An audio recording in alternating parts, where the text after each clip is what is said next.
Welcome to Value Investing webinar once again. Uh, Today we are going to talk about these are unusual times. Markets fell so dramatically. Nobody could anticipate that, and the recovery thereon, though not fully, is also as dramatic, and that is despite all the apprehensions. Investors are faced with the basic question that should they be holding cash, or they should go on a bargain hunting. Values look today in relation to past. Many companies available at values or prices never seen before, even on relative scale. So to discuss all this and other questions, your questions, to answer many of them, is uh, here with me Nilesh Shetty from Quantum Asset Management. Uh, he will be a familiar face to you. Welcome, Nilesh. Thank you so much, Dhiren. Always a pleasure to come on your webinars. Now you have seen, we have all witnessed the dramatic moves, and even Warren Buffett in his 2011 annual letter had described that debt is the most dangerous asset in the long term, unable to beat inflation, and his advice is to be greedy when others are fearful. And that's quite a popular quote, referred all the time. How do you see this large cash pile of his $228 billion, and he says that he is just going to sleep it out, sleep it over, he can't figure out things. What do you think about his particular thought? Yeah, I mean, both Buffett and Quantum have not had the best of times over the last 5 years. So we are not the best timers in the market. And now Buffett works with a very different construct, right? The kind of money that he has, most investors don't have that kind of money to invest. So the size of investments that he's looking for essentially removes a lot of the investment universe out of his ambit. Buying out 100% of the companies or large stakes into companies. So he really has to be very selective of the companies that he wants to buy, which is not the constraint for most of the investors, including for Quantum. Most of us will end up owning fractional interest in companies. And for us, at least we had a different view, and we sort of, even though we know next 24 months would be tough, we knew at the prices that they were quoting at the March end were fairly attractive for us. And we aggressively bought into the market at that point in time. Our cash levels came down to less than 3%, which is one of the lowest in the history of the fund. The previous time when that happened was after the Lehman collapse, when our cash levels went down to less than 1%. So for us, we went bargain hunting. We did not sit on cash. And with the assumption that the next few months or next 24 months could be tough for corporate India. But if you want to build a long-term portfolio, perhaps buying companies at 50% discount to where they were trading at is a much better time to buy than to wait for good news to come in and buy them much higher. How much cash you had before this? So I think we were sitting on about 8-9% cash. A year ago, we were in double digits. But after IL&FS, we got some opportunity to buy out some financials where the correction happened quite steeply. So cash just came down. But it went from about 8-9% cash to about less than 3% cash in that. This was unprecedented. What are the takeaways? Internally, have you discussed any learning that you are going to embed in your process? I mean, we have been evaluating our process. Like I said, last 5 years have been very tough for us in the value side. We knew it was expensive, but the market just kept on rallying. So we have instituted a lot of changes in our internal investment processes. What exactly? One of the things, so one of the things that we did, and when we went back and analyzed, was high quality stocks. Typically, we have a very preset buy and sell limit for stocks. And only when the stock comes below the buy limit, we tend to add it to the portfolio. But we realized certain high quality stocks came within 10% of our buy limit. And because we were sticking to our guidelines, even though the stock could have 60-70% upside after you bought, we missed those stocks. So now in certain high quality names, if they come within 10% of our buy limits, we would be adding them to the portfolio instead of waiting them exactly to come to the buy limit. The other thing that we did change was in certain cases, once they are in the portfolio, like I said, again, we had very strict sell limits as well. And we exited names and these stocks went up 2x, 3x from the levels that we sold them at. So perhaps the exit will be a lot more gradual now to take the benefit of the entire upside and not necessarily exit at a particular price point in a stock. And the third thing that we did was, this was our learnings from owning certain value traps, where you have to leave room for knowing that you might be wrong in certain stocks. So typically what we would do is we kept on holding these stocks for a long time. And the stock would just keep on falling. And even though we would go and meet the management, and research would tell us that there is a catalyst here. But in this case, now we put a hard stop. So if the stock price falls below 40% of our cost, and if we see balance sheet risk, we will exit, irrespective of whatever the catalyst is there in the stock. This is from a learning from a recent private bank which we had in the portfolio, which went under. So even though we felt there was franchisee value there and the valuations were very attractive, once you start having balance sheet problems, we just realized we have to exit and not wait for things to go bad. So this is quite a change in the sense that the first 2 points which you are saying, that you are going to become very flexible with your buying and selling limits. And on the other hand, you are going to be very ruthless when things don't pan out. In terms of, on one hand, you are becoming very rigid. On the other hand, you are becoming very flexible with your high quality oriented, or, making exceptions for the rules that you frame for yourself. Yeah, but it's not like we are trying to buy them at our sell limits, right? They are very close to our buy limit. So we realize we have to keep a band there and not necessarily stick to one particular price point. And similarly, So in sell limits, we are selling once. Earlier, you had a very rigid buy and sell points beyond which, and it was completely non-negotiable. Yes, that was a point. And so when we went back, and then we do that analysis a lot, what went right. We realized some of these high quality names came very close to our buy. Were not able to buy because of these very rigid price points that we had on them in terms of valuation bands, which determines the price. And then from those levels, they've gone on to become multi-baggers, these stocks. Okay.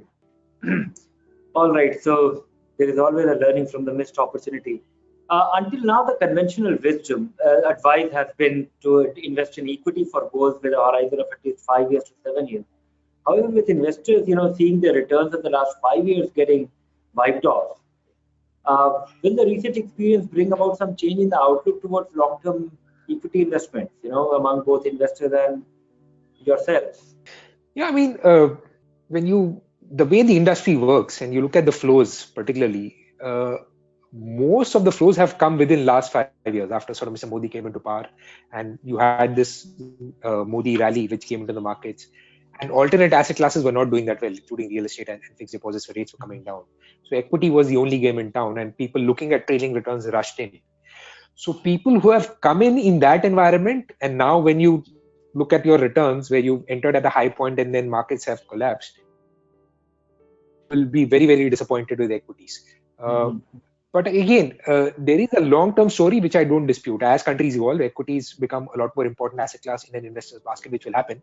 But like you saw in Lehman collapse, after Lehman Brothers went bankrupt and markets collapsed, from 2008 to 2014, we had net outflows from equities. The industry did not have net inflows because people lost so much money, and whatever returns they got in the bounce, they just exited and were so disillusioned with equities. So there is a risk that can happen in the near term, but so far we've not seen that. But we firmly believe there is a long-term story, and there is a long-term important place for equity as an avenue. It still remains one of the best asset classes, with the most liquid of asset classes, with very low rate inflation-adjusted returns over a long term. But like I said, experience over the last 5 years or even last 10 years, equities have not justified the equity risk premium that is required from equities, where returns have been marginally in line with bank fixed deposits. Some of it is because of the way the 5-year and 10-year number, because the 10-year number is now calculating from the Lehman Brothers rebound of 2010, and you are now at a bottom in year. And similarly, 5 years is after the Modi rally, and you're at a bottom now. But I can understand it's an asset class which unfortunately has not given inflation risk-adjusted returns over the last 10 years. But my only request to investors is to keep the faith. Sometimes you have 1 year of great outperformance and many years of weak performance in equities. In this whole crisis, everything collapsed, and then we are seeing a gradual recovery every day in quite an unexpected manner. Where do you see the biggest pocket of value emerging? What part of the market actually looks most attractive to you? Do you have any kind of theme or any kind of a set of companies or a particular sector or particular orientation, where you see some kind of, if you can generalize, where is the biggest value right now in the market?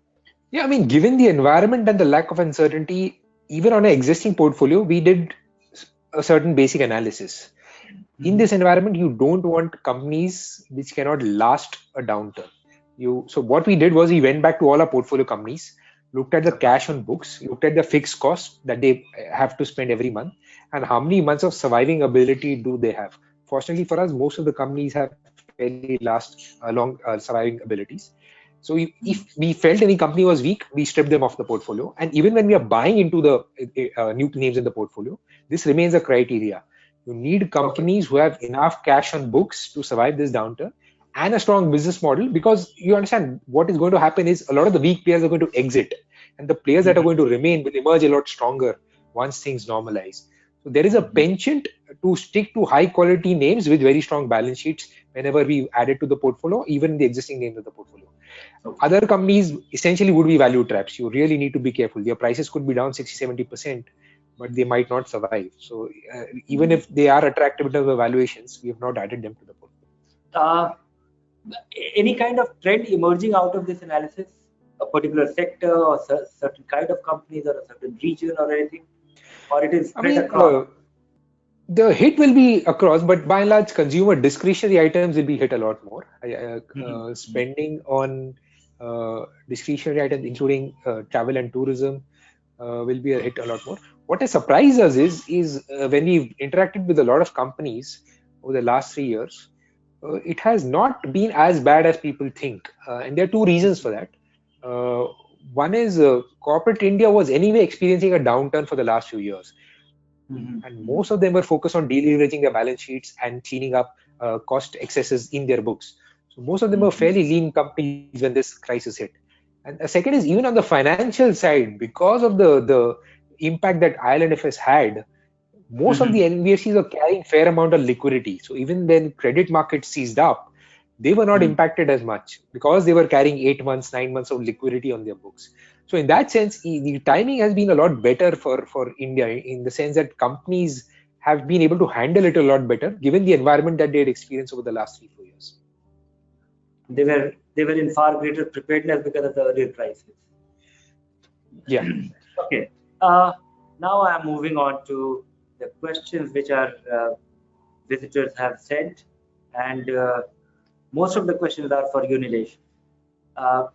Jeevan Dabra has asked that as a thumb rule, what percentage of cash be held ideally in the portfolio? I mean, I understand that he's asking for, I guess he's asking for an individual investor. Yeah, but like I said, if I can give you our experiences. We would like to always stay 100% invested.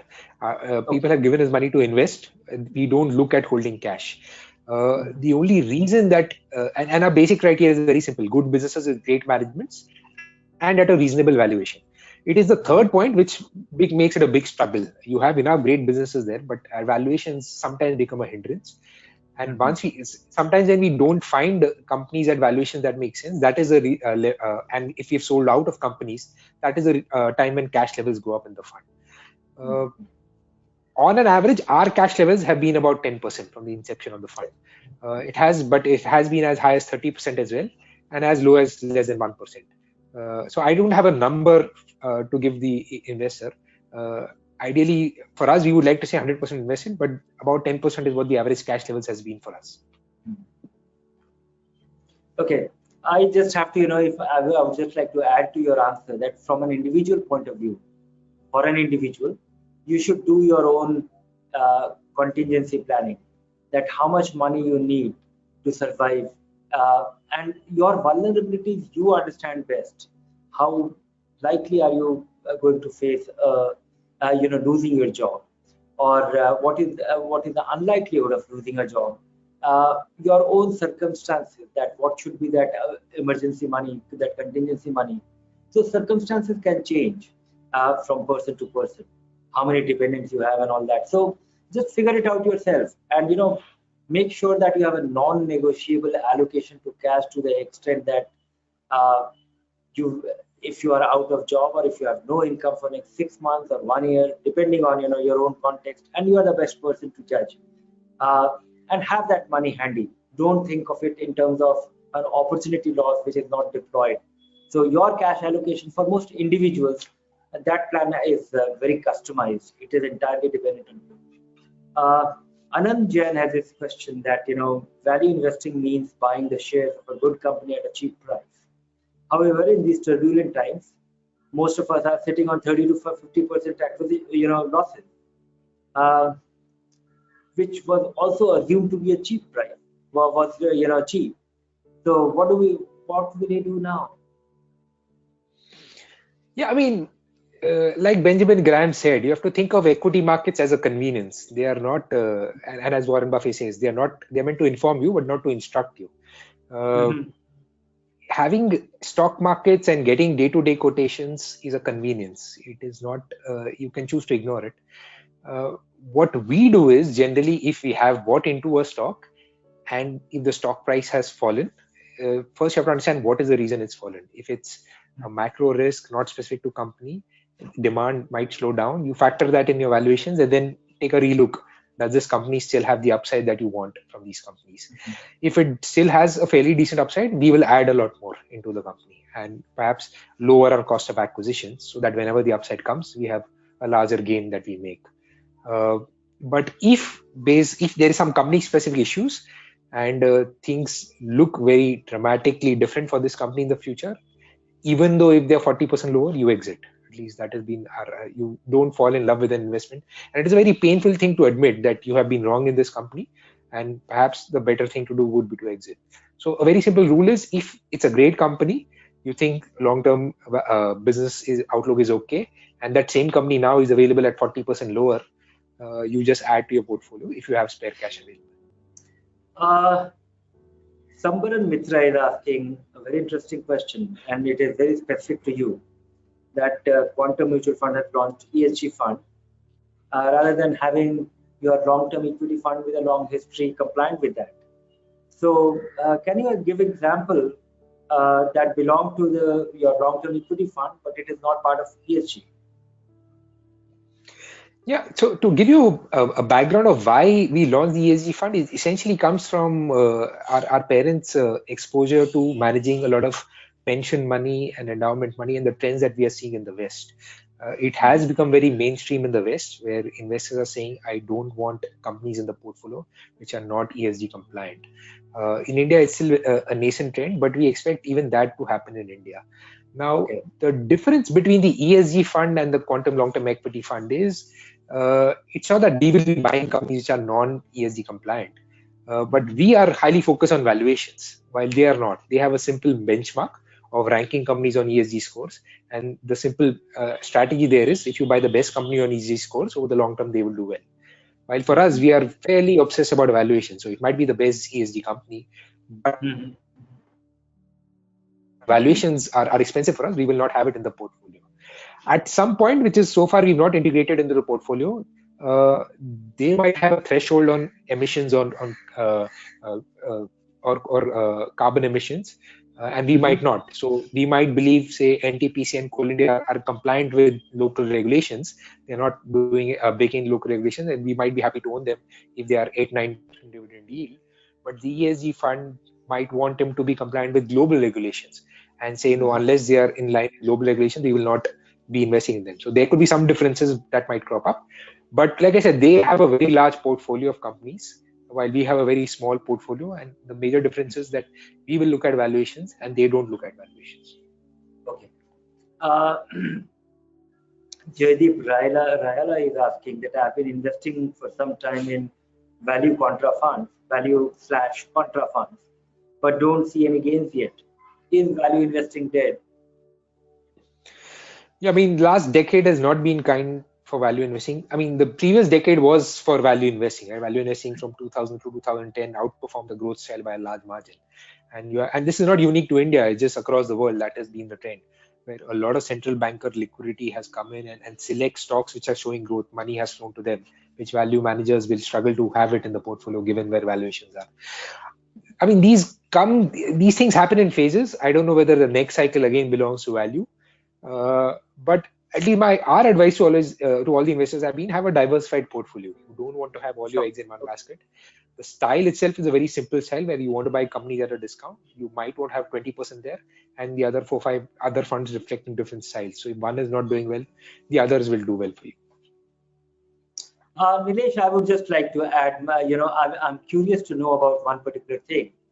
The kind of changes that you have brought about, in your process, that you'll be a little more flexible about your buy price. You'll be flexible about when you sell, when it comes to high quality companies, and you'll be ruthless about companies where your hypothesis has your thesis has gone wrong or something has turned is not working out.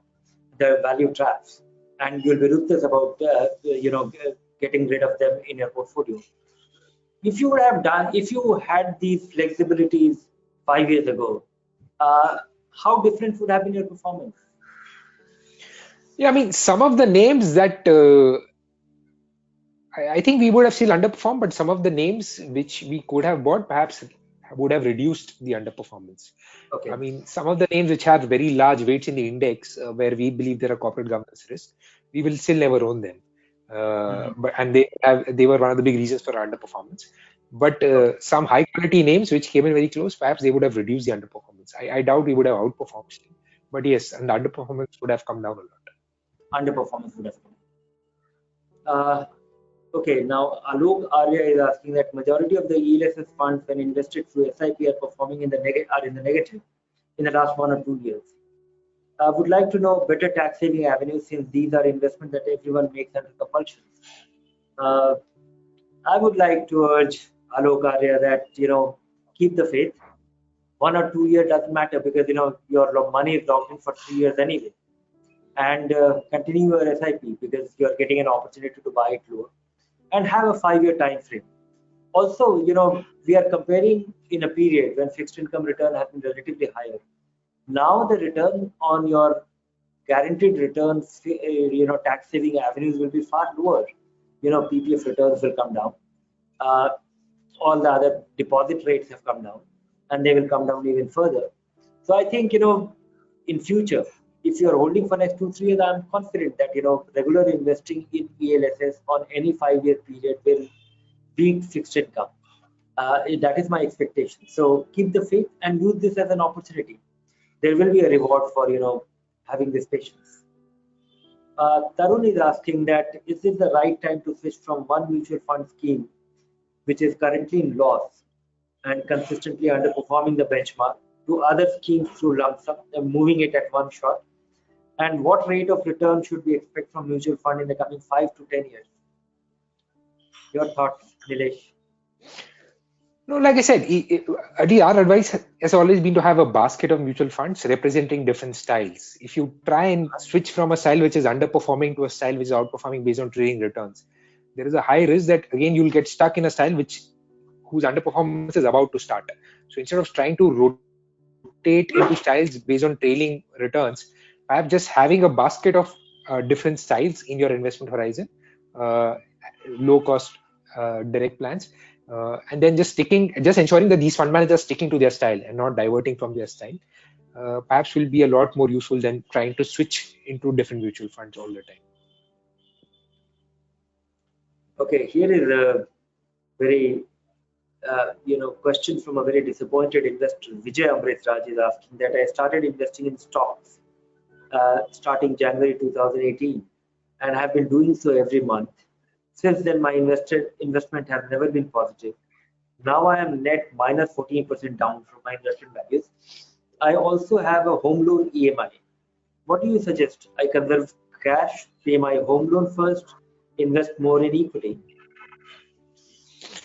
Yeah, my personal advice and what I followed in life is you never borrow to invest. So what Okay. if you have essentially what you're doing is money that can be used to repay a loan is what you've deployed in equities, which is not a great idea at all. You should always invest in equities, money which is encumbrance free in that sense, because you don't know at a point in time what the value will be. And there is a value to mental peace as well. Once you've paid off a loan, there is a great Yes. relief that people experience. So at least my advice has always been pay off your liabilities first. Only then you look at investing in equities. Okay, I would like to, just add to your answer that if you are losing your peace, then by all means, prepay your home loan and have a mental peace. Is that is what money is for. That should be the first goal.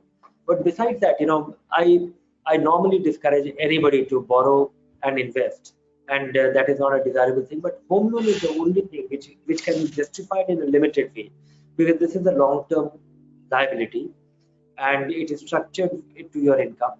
Yeah, and if you are able to, buy a home and pay the loan, which is equal to what your rental outflow will be, then it might be worthwhile. Also, when it comes to these long period, 10 years and more, which typically is the tenure of a home loan, then your investment just might be little more productive. So if you have a productive investment, and more so, uh, at this point, it just might be, you know, getting out at the most inopportune time. But as Nilesh said, that if you are losing your mental peace because of this outstanding loan and your investment's not doing well, it just might be worthwhile to prepay. Uh, our Ravi Kumar is asking that sliding Indian economy for the past 7 quarters and the pandemic effects definitely reflected on the share price. The result of the stimulus package will translate only after a few months. Do you expect further downslide in Nifty or Sensex in the near future? Yeah, I mean, there are enough sort of avenues or enough data that we're getting from companies to suggest that there is downside risk in the markets. There has been a sharp bounce back from the bottom, but data is just getting worse. I think the expectation of what most people thought at the start of the lockdown to where we are today, it's just been downwards in terms of expectation of corporate revenues and corporate earnings. There is a lot of money which has come in chasing equities, but I won't be surprised if markets were to correct from current levels. But again, I don't know that. I'm just based on whatever I'm hearing, I'm telling you. But again, if you're looking to build a long-term portfolio, you'd rather buy companies which they are down 30 when they're down 30-40%, rather than wait for news flow to turn around and then buy them when they're 40-50% higher. I think if it were to correct, it will be a great opportunity to start adding into high quality names. Okay, so what you're saying in a nutshell is that this is a great time to be building a long-term equity portfolio. Yeah, I've run out of questions now, but I have this final question for you. How surprised are you by this whole resurgence of the market? While every anticipation, the expectation is that the macro numbers will be bad, corporate earnings will be in stress. We still have to, grapple with when we are back to normal. So most businesses, the outlook remains grim. So how, what is driving it, and how surprised are you? Yeah, I mean, the entire rally since 2016 itself has been quite surprising to us, given the way GDP data is coming. So, I mean, there is only limited ability that you can do fighting liquidity, right? Markets can't remain irrational for a very long period of time. So you see, I mean, like Mr. Market, there is always an overreaction when the markets fall, and there is some correction on the way back where you think perhaps the fall has been more than what was warranted. But like I said, the pace of bounce and the way it is rising is being fairly surprising. And I don't know where, if central bankers continue to print money and given that the way FIs are buying into Indian markets, it can even rally and get back to its all-time highs. I don't know. But like I said, what we are hearing from corporate India and what our outlook is for corporate earnings, it's highly unlikely that even 2 years out, earnings would be higher than what we've experienced in March 2020. I think by and large, it will be in line or slightly lower than that. So it's 2 years of lost earnings for corporate India. But again, I really have no answer. It has surprised us, the pace of the bounce back, but it's just markets, they can be irrational. Yes, even our stimulus package is, loaded with, adding to the liquidity. So thank you, Nilesh. Thank you for your time and sharing your perspective with us. My pleasure. Thank you so much.